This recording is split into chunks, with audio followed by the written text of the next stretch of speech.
അസ്സലാമു അലൈക്കും വറഹ്മത്തുള്ളാഹി. അൽഹംദുലില്ലാഹ് വസ്സലാത്തു വസ്സലാമു അലാ റസൂലില്ലാഹ് വഅലാ ആലിഹി വസഹ്ബിഹി അജ്മഈൻ വമൻ തബിഅഹും ബിഇഹ്സാനിൻ ഇലാ യൗമിദ്ദീൻ. അമ്മാ ബഅദ്. അഊദു ബില്ലാഹി മിനശ് ശൈത്വാനിർ റജീം. ബിസ്മില്ലാഹിർ റഹ്മാനിർ റഹീം. فانطلقا حتى إذا أتيا أهل قرية استطعما أهلها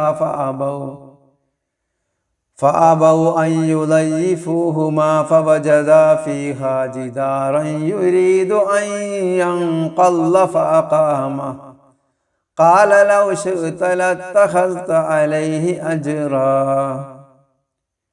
قال هذا فراق بيني وبينك سأنبئك بتأويل ما لم تستطع عليه صبرا.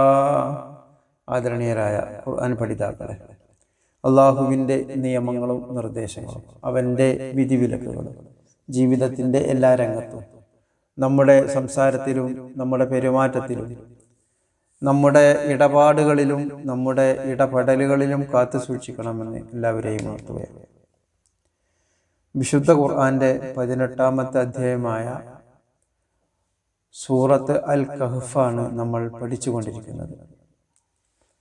അതിൻ്റെ 77-78 വചനങ്ങളാണ് ഇന്ന് നമുക്ക് പഠിക്കാനുള്ളത്. ഈ അധ്യായത്തിൻ്റെ 60-ാമത്തെ ആയത്ത് മുതൽ 82-ാമത്തെ ആയത്ത് വരെ രണ്ടു പ്രവാചകന്മാരുടെ ചരിത്ര സംഭവമാണ് അള്ളാഹു നമുക്ക് വിശദീകരിച്ച് നൽകുന്നത്.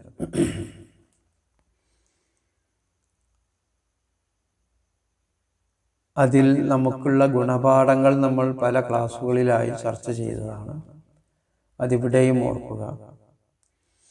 വിശുദ്ധ ഖുർആനിൽ ഓരോ സംഭവങ്ങൾ, ഓരോ ചരിത്ര സംഭവങ്ങൾ പറയുമ്പോൾ നമുക്ക് അതിൽ നിന്നുണ്ടാകുന്ന ചില പാഠങ്ങളുണ്ട്.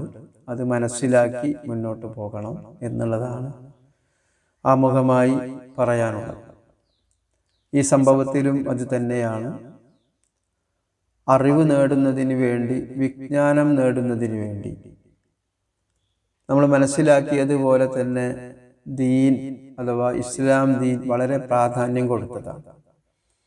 കാരണം ആത്യന്തികമായി ഒരാളുടെ വിജയം നിശ്ചയിക്കുന്നത് അദ്ദേഹം നരകത്തിൽ നിന്ന് രക്ഷപ്പെടുകയും സ്വർഗത്തിൽ പ്രവേശിപ്പിക്കപ്പെടുകയും ചെയ്യുക എന്നുള്ളതാണ്. ഈ ലോകത്ത് എത്രമാത്രം കോടീശ്വരനായ ഒരു മനുഷ്യനാണെങ്കിലും, ഒന്നാമത്തെ കോടീശ്വരനായി നിൽക്കുന്ന മനുഷ്യനാണെങ്കിലും ഈ ഭൂമിയിൽ ജീവിക്കുന്നതിന് ചില സമയങ്ങളുണ്ട്. ഒരു അജല് നിശ്ചയിച്ചിട്ടുണ്ട് എന്ന് വിശുദ്ധ ഖുർആൻ നമ്മോട് പറഞ്ഞിട്ടുണ്ട്. ആ അജല് വരെ നമുക്ക് ഏത് രീതിയിലും ജീവിക്കാം. അജലെത്തിക്കഴിഞ്ഞാൽ അവൻ്റെ സമ്പത്ത് കൊണ്ടോ അവൻ്റെ പ്രശസ്തി കൊണ്ടോ അവന് യാതൊരുവിധ ഗുണവും ചെയ്യുകയില്ല. അത് ആ ഗുണം ചെയ്യുന്നത് അഥവാ അവൻ്റെ മരണശേഷം അവന് ലഭിക്കുന്ന ശാശ്വതമായ സ്വർഗീയ ജീവിതത്തിലാണ്. അതുകൊണ്ട് തന്നെ ആ സ്വർഗീയ ജീവിതം നേടുന്നതിന് വേണ്ടി എന്താണ് നമ്മൾ ആർജിച്ചെടുക്കേണ്ടത്? ഈ ദുനിയാവിലെ ആ അജല് നിശ്ചയിച്ച ആ സമയത്തിനുള്ളിൽ, അഥവാ ഒരു പുരുഷായുസ് നമുക്ക് നൽകുമ്പോൾ അതിനിടയിൽ നമ്മൾ എന്താണ് ഈ സ്വർഗീയ ജീവിതത്തിന് വേണ്ടി നമ്മൾ ചെയ്യേണ്ടത്, അല്ലെങ്കിൽ ആർജിച്ചെടുക്കേണ്ടത്, അല്ലെങ്കിൽ നേടേണ്ടത്? ഏത് കാര്യവും ഈ ദുനിയാവിലെ അല്ലെങ്കിൽ ഭൂമിയിലെ ഒരു കാര്യം നേടുന്നതിന് വേണ്ടി നമ്മൾ പ്രവർത്തിക്കാറുണ്ട്. അതിന് അതിൻ്റെതായ വിവരങ്ങളും വിജ്ഞാനങ്ങളും നമ്മൾ നേടാറുണ്ട്. ഒരാൾക്ക് ഒരു ഡോക്ടർ ആകണമെങ്കിൽ, ഒരു എഞ്ചിനീയർ ആകണമെങ്കിൽ, അതല്ലെങ്കിൽ ഒരു PhD എടുക്കണമെങ്കിൽ ഒക്കെ എന്ത് ചെയ്യണം? അതിൻ്റെതായ പ്രവർത്തനം നടത്തേണ്ടതാണ്. അഥവാ ഒരാൾ ഈ ദുനിയാവിലെ വിജയം കൈവരിക്കുന്നതിന് വേണ്ടി അവൻ എത്രമാത്രം വിജ്ഞാനവും പ്രവർത്തനവും നടത്തേണ്ടതുണ്ടോ അത്രമാത്രം, അതല്ലെങ്കിൽ അതിലുപരിയായിട്ടാണ് സ്വർഗീയ ജീവിതത്തിന് വേണ്ടിയുള്ള വിജ്ഞാനവും അതേപോലെ തന്നെ പ്രവർത്തനങ്ങളും നമ്മൾ നടത്തേണ്ടത് എന്ന് നമ്മൾ മനസ്സിലാക്കേണ്ടതാണ്. വലിയ നഷ്ടമായിരിക്കും ഇല്ലെങ്കിൽ സംഭവിക്കാൻ പോകുന്നത്. കാരണം ഈ 60 വയസ്സോ 70 വയസ്സോ ജീവിക്കുന്നതിന് വേണ്ടി, അഥവാ ഒരാൾ 60 കൊല്ലവും 70 കൊല്ലവും ജീവിക്കുന്നതിന് വേണ്ടി നമ്മൾ എത്രമാത്രം അധ്വാനങ്ങളും പ്രയാസങ്ങളും പരീക്ഷണങ്ങളും ഗവേഷണങ്ങളും ഒക്കെ നടത്തിയിട്ടാണ് ആ ജീവിതത്തിൽ നമ്മൾ വിജയം കൈവരിക്കുന്നത് എങ്കിൽ അതിനേക്കാൾ 60 600 വർഷമോ 700 വർഷമോ അല്ല, 7000 വർഷമോ അല്ല, 6000 വർഷമോ അല്ല, അതിലേറെ വർഷങ്ങൾ എന്ന് പറഞ്ഞാൽ ശാശ്വതമായ ജീവിത വിജയത്തിന് വേണ്ടി അപ്പോൾ നമ്മൾ എത്രമാത്രം വിജ്ഞാനം കരസ്ഥമാക്കേണ്ടി വരും നമ്മൾ മനസ്സിലാക്കേണ്ടതാണ്. ഈ 70 60 70 വയസ്സിലുള്ള വിജ്ഞാനത്തിന് വേണ്ടിയാണോ നമ്മൾ പരിശ്രമിക്കേണ്ടത്? അതല്ല, ശാശ്വതമായ 1000മോ 10000മോ വർഷമല്ല ഒരു മനുഷ്യൻ ജീവിക്കുന്നത്.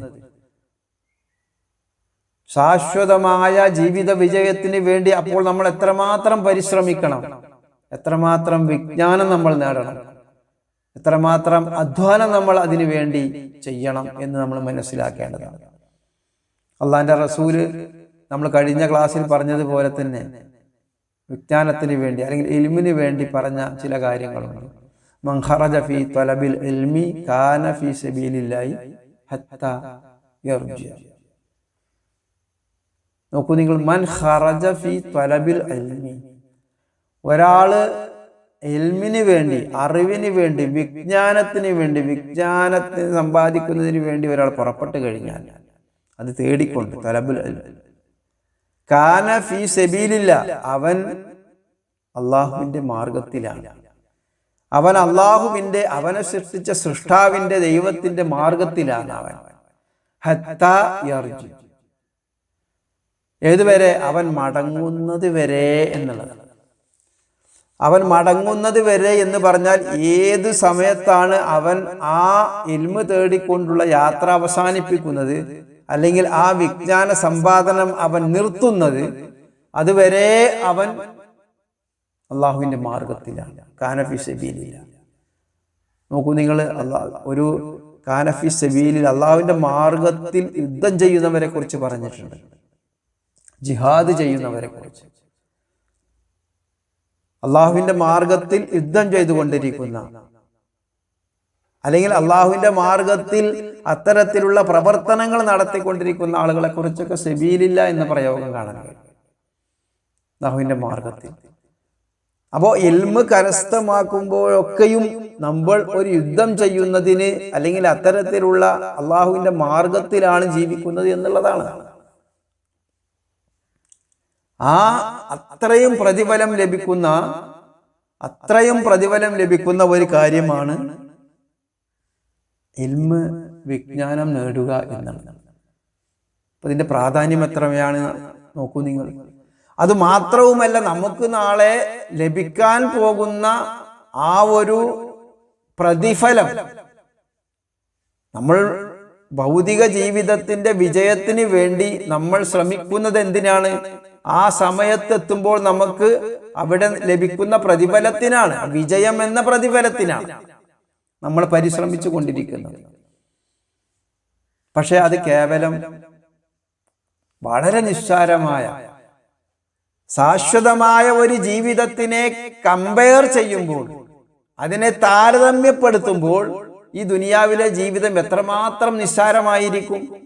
മാത്രവുമല്ല, ഒരാൾ വിജയത്തിന് എത്തുന്നത് അവന്റെ ചെറുപ്പവും ഒക്കെ വിട്ട് അവനൊരു പക്വതയിലോ അല്ലെങ്കിൽ ഒരു മധ്യ വയസ്സോ ആകുമ്പോഴാണ് ഒരാൾ ജീവിത വിജയം കൈവരിക്കുന്നത്, അല്ലെങ്കിൽ ചിലർ വാർദ്ധക്യത്തിൽ. എന്ന് പറഞ്ഞാൽ അവന്റെ കുട്ടിക്കാലവും എല്ലാം പോയി കഴിഞ്ഞാൽ അവൻ 60 70 വയസ്സ് ജീവിക്കുമ്പോൾ അവന്റെ ജീവിത വിജയത്തിനെ അവൻ ആസ്വദിക്കുന്നത് എത്രമാത്രം ചുരുങ്ങിയ വർഷമായിരിക്കും. ആ വർഷം ഒന്ന് ശാശ്വതമായ നാളെ പരലോക ജീവിതത്തെ കുറിച്ചൊന്ന് താരതമ്യം ചെയ്ത് നോക്കൂ, എത്ര നിസ്സാരമായിരിക്കും.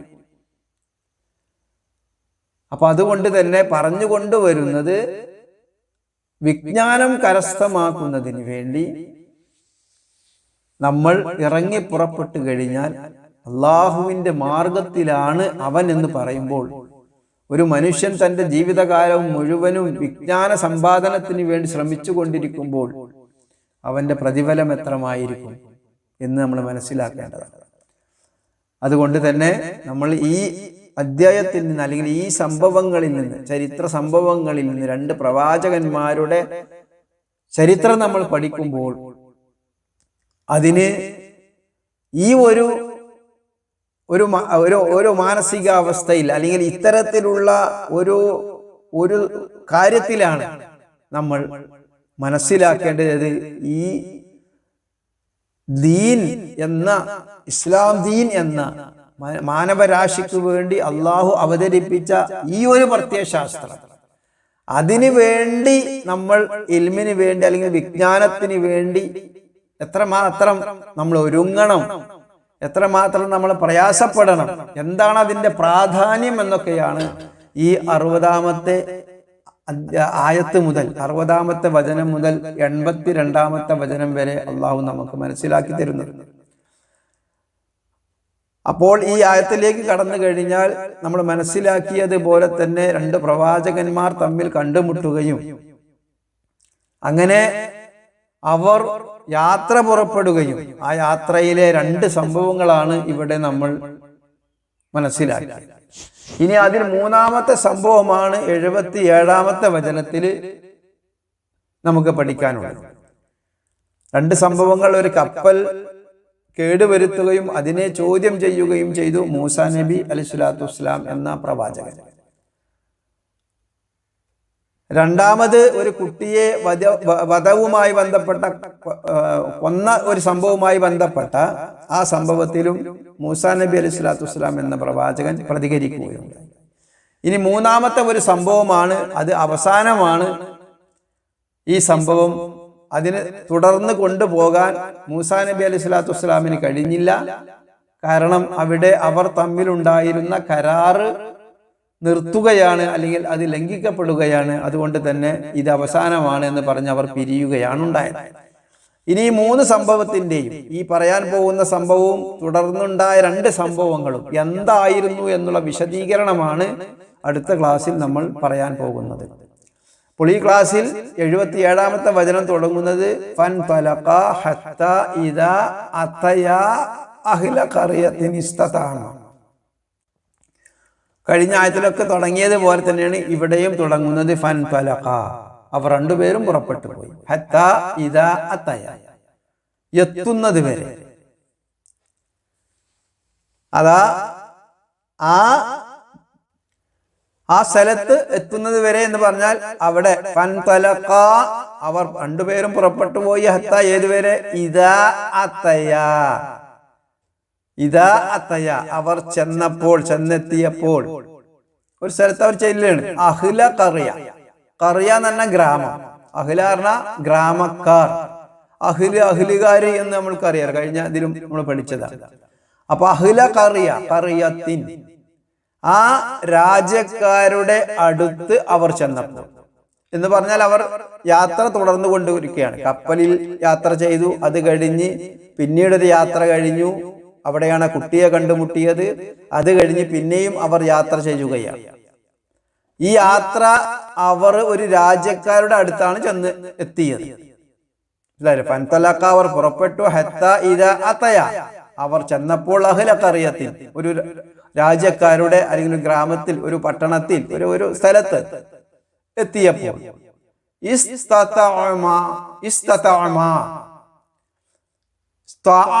എന്ന് നമുക്കറിയാം.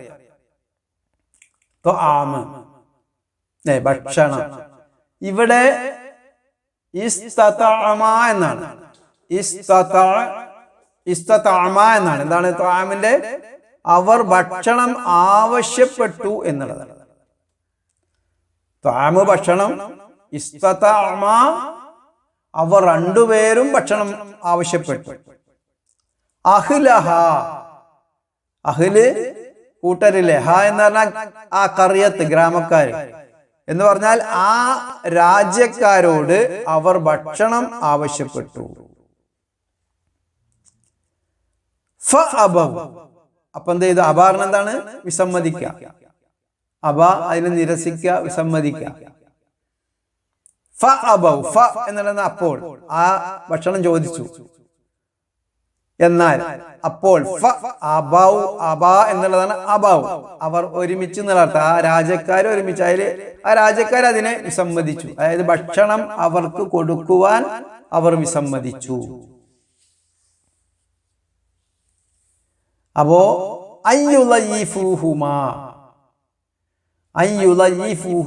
അവരെ സൽക്കരിക്കുന്നതിന് വേണ്ടി അവർ രണ്ടുപേരെ ലൈഫ് എന്നൊക്കെ നമ്മൾ മനസ്സിലാക്കിയിട്ടുണ്ടാവും. ലൈഫ് എന്താണ്? അതിഥികൾ എന്നുള്ള അർത്ഥത്തിൽ. ഇവിടെ അതിനെ ഉദ്ദേശിച്ചാണ് ഹുമാറിന അവർ രണ്ടുപേരെയും, അതായത് മൂസാ നബി അലൈഹി സ്വലാത്തു വസ്സലാമിനെയും അതേപോലെ തന്നെ ഖിളിർ നബി അലൈഹി സ്വലാത്തു വസ്സലാമിനെയും, അവർ രണ്ടുപേരെ അവരെ സൽക്കരിക്കുന്നതിന് വേണ്ടി, അവരെ ആ ഒരു അതിഥിയായി സ്വീകരിച്ച് അവർക്ക് ഭക്ഷണം കൊടുക്കുന്നതിന് വേണ്ടി അവർ എന്ത് ചെയ്തു? വിസമ്മതം കാണിച്ചു. അവർ അത്ര താല്പര്യം കൊടുത്തില്ല എന്നാണ്. അപ്പൊ ഇത് നമുക്കറിയാം. ഈ ഒരു വിഷയം തന്നെ പറഞ്ഞു കഴിഞ്ഞാൽ അതിഥി സൽക്കാരത്തിന്റെ പ്രാധാന്യമൊക്കെ ഇസ്ലാം നമ്മെ പഠിപ്പിച്ചിട്ടുണ്ട്. അതൊക്കെ ഇത്തരം ആയത്തുകളിൽ നിന്ന് നമുക്ക് മനസ്സിലാക്കേണ്ടതാണ്. അതിഥി സൽക്കാരത്തിനെ കുറിച്ച് നമുക്ക് നേട്ടമുള്ള അല്ലെങ്കിൽ പരിചയമുള്ള ആളുകളെ സൽക്കരിക്കുന്നതല്ല. നമ്മുടെ കുടുംബക്കാർ വന്നു, അതല്ലെങ്കിൽ അവരൊക്കെ സൽക്കരിക്കണ്ട എന്നല്ല. അതൊക്കെ നമ്മളെ സ്വാഭാവികമായി നമ്മൾ ചെയ്തുകൊണ്ടിരിക്കുന്നതാണ്. നമ്മുടെ ബന്ധുക്കൾ വന്നു കഴിഞ്ഞാൽ, അതല്ലെങ്കിൽ നാട്ടിലെ ഏതെങ്കിലും കാര്യമായ ഒരു പ്രമാണിമാർ വന്നു കഴിഞ്ഞാൽ, സ്വാധീനമുള്ള ആളുകൾ പണം കൊണ്ടോ സമ്പത്ത് കൊണ്ടോ അതല്ലെങ്കിൽ മറ്റു രീതിയിലുള്ള പ്രശസ്തി കൊണ്ടോ, ഏതെങ്കിലും സെലിബ്രിറ്റികൾ അതല്ലെങ്കിൽ ഏതെങ്കിലും രാഷ്ട്രീയ പ്രവർത്തകര് ഒക്കെ വന്നു കഴിഞ്ഞാലും നമ്മൾ സൽക്കരിക്കും, അതിഥി സൽക്കാരം നടത്തും. കാരണം അത് നമുക്ക് ചില നേട്ടങ്ങൾ അവിടെ ഉണ്ട് എന്നുള്ളത് മനസ്സിലാക്കിക്കൊണ്ടാവും മിക്കവാറും, എല്ലാവരും എന്നല്ല, അതിന് പ്രതിഫലം കിട്ടണമെന്നും അള്ളാഹു ഇത് നമ്മോട് പറഞ്ഞതാണ് എന്നും ഒക്കെ വിചാരിച്ച് ചെയ്യുന്നവരുണ്ടായിരിക്കാം.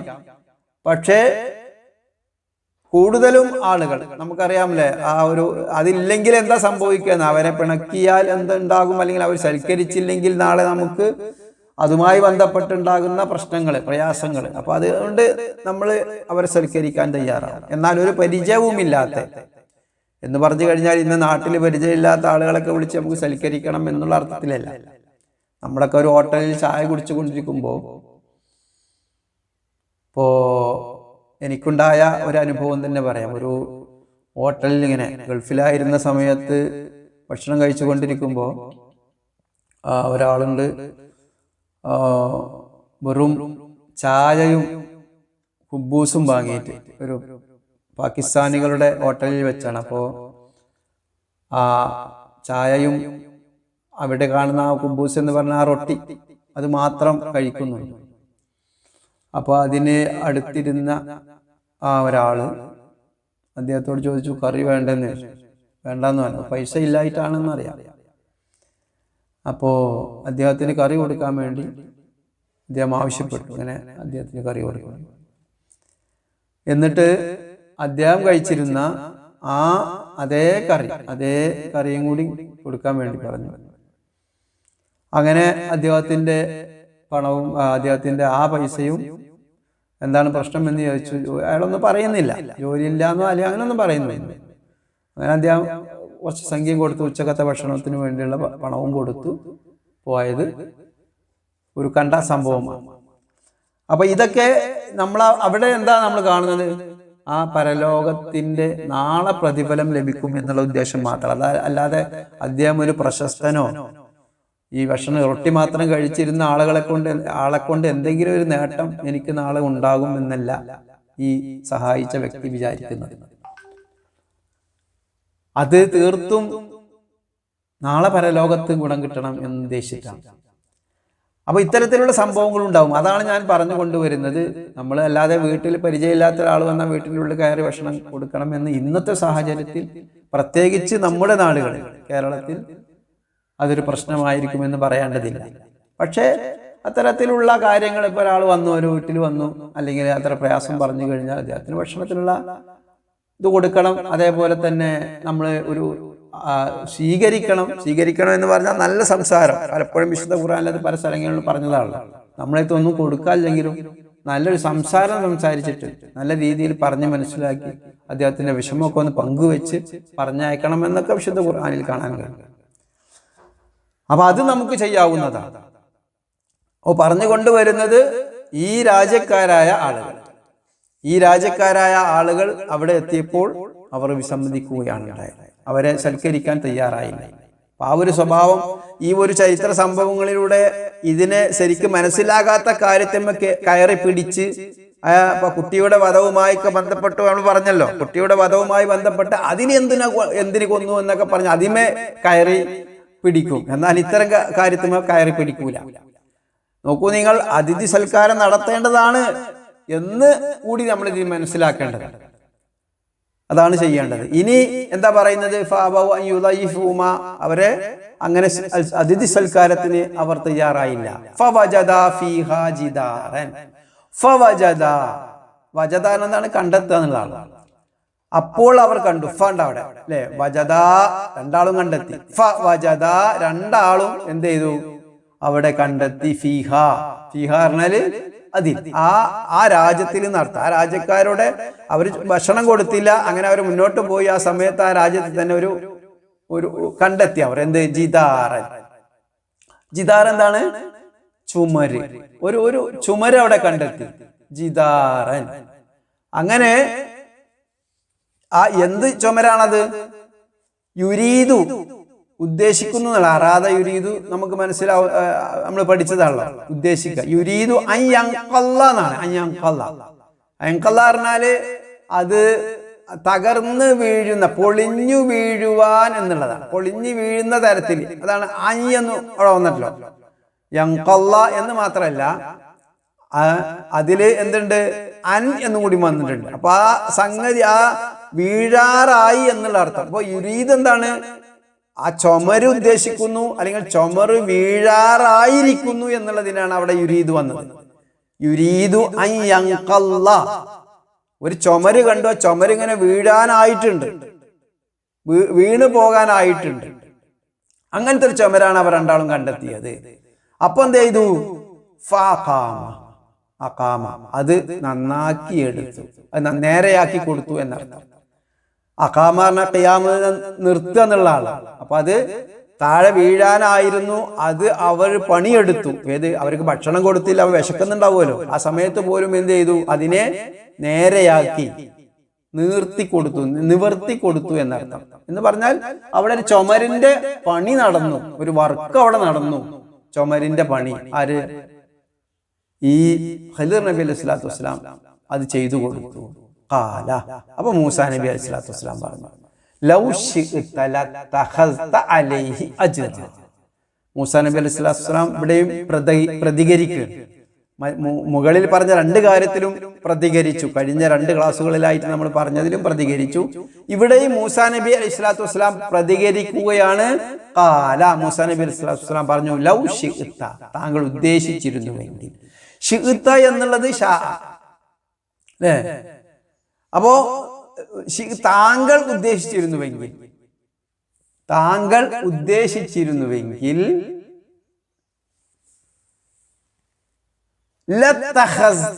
ഇത്തഖദാണ് സ്വീകരിക്കല്ലേ, നിശ്ചയിക്കുക എന്നുള്ളതാണ് ഇവിടെ വരിക.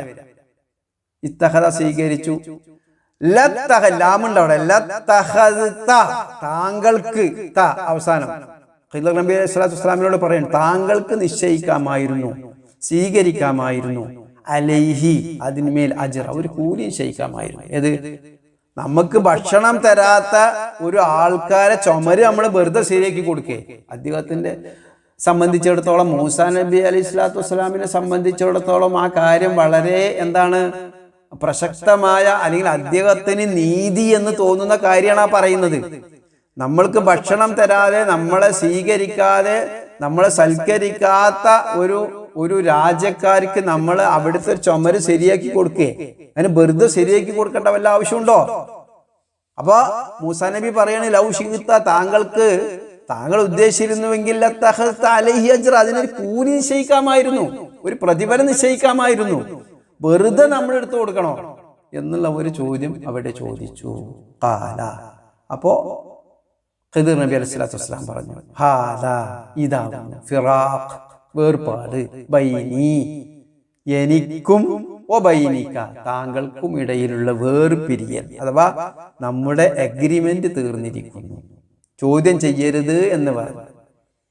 അത് ഇവിടെ വീണ്ടും ആവർത്തിച്ചിരിക്കുകയാണ്. കഴിഞ്ഞതിൽ പറഞ്ഞു ചെയ്തത് എന്റെ അടുത്ത് താങ്കൾക്ക് ഖദ് ബലഗ്ത മിൻ ലദുന്നി ഉസ്റ എന്ന് മൂസാ നബി അലൈഹി സ്വലാത്തു വസ്സലാമിനെ തന്നെ പറഞ്ഞിട്ടുണ്ട്. ഇത് അവസാനമാണ്. എന്ത് ചെയ്തു? ഖാല ഇൻ സഅൽതുക അൻ ശൈഇൻ ബഅദഹാ ഫലാ തുസാഹിബിൻ, ഇതിനു ശേഷം ഞാൻ താങ്കളോട് ഒന്നും ചോദിക്കുകയില്ല, അങ്ങനെയാണെങ്കിൽ ഫലാ തുസാഹിബിനി, എന്നെ താങ്കളോടൊപ്പം സഹവസിപ്പിക്കേണ്ടതില്ല. താങ്കൾക്ക് ഉതിറ് 2 പ്രാവശ്യം ഉതിറ് കിട്ടിയിട്ടുണ്ട്, ഉതിറ് കാരണം കിട്ടിയിട്ടുണ്ട് എന്നെ ഒഴിവാക്കാനുള്ള, അതുകൊണ്ട് തന്നെ ഇനി താങ്കൾക്ക് എന്നെ ഒഴിവാക്കാം എന്ന് പറഞ്ഞിട്ടുണ്ട്. അപ്പോ അതുകൊണ്ടാണ് ഖിദിർ നബി അലൈഹി സ്വലാത്തു വസ്സലാം പറയുന്നു, ഹാദാ ഫിറാഖു ബൈനി വബൈനിക്, ഇതാകുന്നു എനിക്കും താങ്കൾക്കും ഇടയിലുള്ള വേർപാട് അല്ലെങ്കിൽ വേർപിരിയൽ എന്ന് പറഞ്ഞാൽ നമ്മളിവിടെ വേർപിരിയാൻ പോവുകയാണ്, നമ്മള് വേർപിരിയാൻ പോവുകയാണ്, ഇതാവുന്നു വേർപാട് എന്ന് അവിടെ പറയാം. അപ്പോ ആ ഭാഗം മനസ്സിലായി. സ ഉനബ്ബിഉക, ഇനി പറയാണ് സ ഉനബ്ബിഉക. നബ്ബ എന്താണ്? അറിയിച്ചു കൊടുക്കുക എന്നുള്ളതാണ് നബ്ബ, അല്ലെ? അതാണ് സ ഉനബ്ബിഉക, താങ്കൾക്ക് ഞാൻ പറഞ്ഞു തരാം, മനസ്സിലാക്കിയത്. സീനാദ്യം വന്നാൽ നമ്മൾ ഇതിനു മുമ്പും പറഞ്ഞിട്ടുണ്ട്, സീനാദ്യം വരുമ്പോ അല്ലെ നബ്ബ എന്നുള്ളതിന്റെ വേറെ രൂപമാണ് ഉനബ്ബിഉക എന്നുള്ളത്. താങ്കൾക്ക് ക മൂസാ നബി അലൈഹി സ്വലാത്തു വസ്സലാമിന് ഇവിടെ ഉനബ്ബിഉക എന്ന് പറയുമ്പോ വിവരിച്ചു തരാം, ആ ഒരു പ്രയോഗമാണ്. സ എന്ന് പറഞ്ഞാൽ അതിനെ ഭാവികാല രൂപത്തിലേക്ക് ആക്കുന്നതാണ്, അതായത് പറഞ്ഞു തരാം എന്നുള്ള ഭാവികാല. സ ഉനബ്ബിഉക, താങ്കൾക്ക് ഞാൻ വിവരിച്ചു തരാം, വിശദീകരിച്ചു തരാം. ബി തഅ്വീലി, തഅ്വീല് ഇതിന്റെ വ്യാഖ്യാനത്തെ, ഈ 3 സംഭവങ്ങളുടെ വ്യാഖ്യാനത്തെ, എന്താണ് അതിന്റെ പ്രശ്നം, എന്താണ് അതിന്റെ വിശദീകരണം എന്ന് ഞാൻ താങ്കൾക്ക് തഅ്വീല് ചെയ്തു വരാം. തഅ്വീല് പറഞ്ഞാല് വ്യാഖ്യാനം, ഉൾസാരം, അതിനൊക്കെ പറഞ്ഞാണ്. മാലം തസ്തതി അലൈഹി സബ്ര, മാലം തസ്തതി, സാധിക്കുക, ഇസ്തത സാധിച്ചു, ഇതിനു മുമ്പ് പറഞ്ഞതാണല്ലോ. താങ്കൾക്ക് സാധിക്കുകയില്ല എന്ന് പറഞ്ഞിട്ടുണ്ടല്ലോ, കാല ഇന്നക ലൻ തസ്തതി മഅയ സബ്ര എന്ന് പറഞ്ഞിട്ടുണ്ടല്ലോ. അതാണ് മാലം തസ്തതി, താങ്കൾക്ക് സാധിക്കാത്ത ആ കാര്യം ഉണ്ടല്ലോ, അലൈഹി സബ്ര, സബ്റാൻ ക്ഷമ, അല്ലെ അതിന്റെ മേൽ ക്ഷമിക്കാൻ കഴിഞ്ഞില്ല. അപ്പൊ മാലം തസ്തതി അലൈഹി സബ്ര, താങ്കൾക്ക് ക്ഷമിക്കാൻ കഴിയാത്ത ആ കാര്യം ഉണ്ടല്ലോ, ആ കാര്യങ്ങള്, അതിനുള്ള വിശദീകരണം, തഅ്വീല് ഞാൻ താങ്കൾക്ക് പറഞ്ഞു തരാം എന്ന് പറഞ്ഞിട്ടാണ് ഇവിടെ നിർത്തുന്നത്. അപ്പൊ നോക്കൂ നിങ്ങൾ, ഇവിടെ ആ 3 കാര്യങ്ങളും മൂസാ നബി അലൈഹി സ്വലാത്തു വസ്സലാമിന് ക്ഷമിക്കാൻ കഴിഞ്ഞില്ല. ഈ ക്ഷമിക്കാൻ കഴിഞ്ഞില്ല എന്ന് പറയുമ്പോൾ അദ്ദേഹത്തിന് നേർക്ക് നേരെ ഈ കാര്യത്തിൽ ഒരു അനീതി കാണുന്നുണ്ട്, അതുകൊണ്ടാണ് അത്തരത്തിൽ ചോദ്യം ചെയ്യുന്നത്. എന്നാൽ ഇതിന്റെ പിന്നിൽ എന്തുകൊണ്ടാണ് ഇത് ചെയ്യുന്നത് എന്ന് ക്ഷമിക്കാനുള്ള, അതായത് ആദ്യം വെച്ച അഗ്രിമെന്റ് ആദ്യം വെച്ചിട്ടുണ്ട്, ഞാൻ ആ കാര്യത്തെ വിശദീകരിച്ച് തരുന്നത് വരെ നീ എന്നോടൊന്നും ചോദിക്കരുത് എന്നുള്ളത്. പക്ഷെ മൂസാ നബി അലൈഹി സ്വലാത്തു വസ്സലാമിന് അത് ചോദിക്കാതിരിക്കാൻ കഴിഞ്ഞില്ല. അപ്പൊ അതുകൊണ്ട് തന്നെ ഇവിടെയും നമ്മൾ മനസ്സിലാക്കേണ്ടത് എന്താണ്, ഇത്തരത്തിലുള്ള നമ്മളൊരു ഇൽമിനെ ഒരു വിജ്ഞാന സമ്പാദനത്തിന് വേണ്ടി പോയി കഴിഞ്ഞാൽ തീർച്ചയായും നമ്മൾ ക്ഷമയോടുകൂടി അത് മനസ്സിലാക്കണം. കാരണം അള്ളാഹു തന്നെ ഖൈറ് ഉദ്ദേശിച്ചിട്ടുണ്ടെങ്കിൽ, ഒരു ഹദീസും കൂടി പറഞ്ഞ് നമുക്ക് അവസാനിപ്പിക്കാം, മൻ യുരിദില്ലാഹു ബിഹി ഖൈറൻ യുഫഖിഹുഹു ഫിദ്ദീൻ, ആർക്കെങ്കിലും ഒരു ഖൈറ് ഉദ്ദേശിച്ചിട്ടുണ്ടെങ്കിൽ യുഫഖിഹുഹു ഫിദ്ദീൻ, ദീനിൽ അവൻ അവഗാഹം നൽകും. ഫിഖ് എന്നല്ലോ. ഫിഖ് എന്ന് പറഞ്ഞാൽ സാധാരണ ഒരു ഉപരിപ്ലവമായ പഠനമല്ല, പുറത്തുള്ള പഠനമല്ല, പ്രസംഗിക്കാൻ വേണ്ടി പഠിക്കണമല്ല, ആൾക്കാരുടെ ഇടയിൽ പേരെടുക്കാനൊന്നും വേണ്ടി ആ ഒരു നേടുന്ന അറിവുണ്ടല്ല, അതിന് പറയുന്നതല്ല ഫിഖ് എന്നുള്ളത്. എന്താണ് ഫിഖ്? ആന്തരികമായ അറിവ്, അല്ലെങ്കിൽ ആ ഉത്സാരം, അത് അള്ളാഹു എന്ത് ചെയ്യും? നമുക്ക് നൽകുമെന്നതാണ്. അള്ളാഹു ആർക്കെങ്കിലും ഖൈർ ഉദ്ദേശിച്ചാല് അവന് ദീനിൽ എന്ത് ചെയ്യും? ഫിദ്ദീൻ എന്നാ പറഞ്ഞത്, ദീനിൽ അവന് ഖൈർ നൽകും എന്നുള്ളതാണ്.